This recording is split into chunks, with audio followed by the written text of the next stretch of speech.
Here's Torben Eisker from the book Christian Nationalism, a biblical guide to taking dominion and discipling nations. We must refuse to accept or embrace the evils of critical race theory, cultural Marxism, and wokeness. We must hate these things and all forms of evil that seek to destroy us. We must refuse to compromise on the gospel, all the while they're about to tell you to compromise on it, and the teachings of Christ in the name of the false gods of tolerance and acceptance and diversity. We must protect all life, most especially the unborn and the innocence of our children. We must speak the truth in love and share the gospel boldly. Well, as we're going to find out here, which gospel is that? The biblical one? Sola fide, justification by faith alone? We must expect to be persecuted and shunned for these things. It's time for you to take a leap of faith, brothers and sisters, and fully embrace Jesus Christ as King, or risk being conquered and destroyed by the false god of woke Marxism and its pagan army of lost souls. We must rise up and defend our freedom in the name of God, or risk being destroyed from within our own nations. Christians must once again defend, preserve, and conserve the freedom of speech and for our place in the national discourse and political process at any and all costs. We've done it before, and by the grace of God, we will do it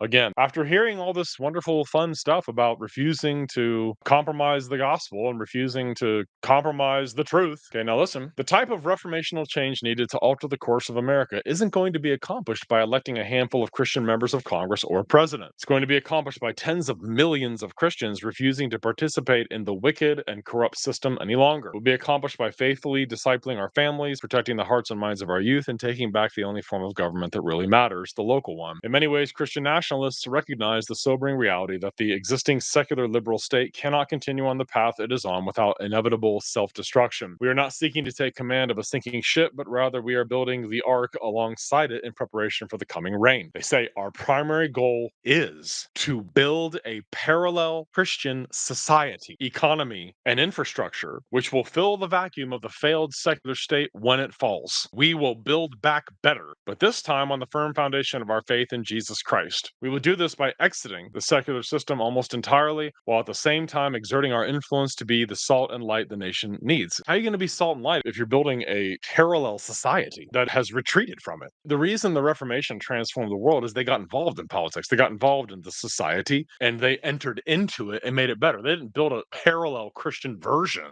Christian nationalism will look different in every country and even every state, depending on the Christian population and culture of the Christian nationalists there. In many parts of America, Christian nationalism will take either a Protestant or Catholic approach. It's up to the Christian nationalists in each country and state to determine the specifics of what their movement looks like. There you go, folks.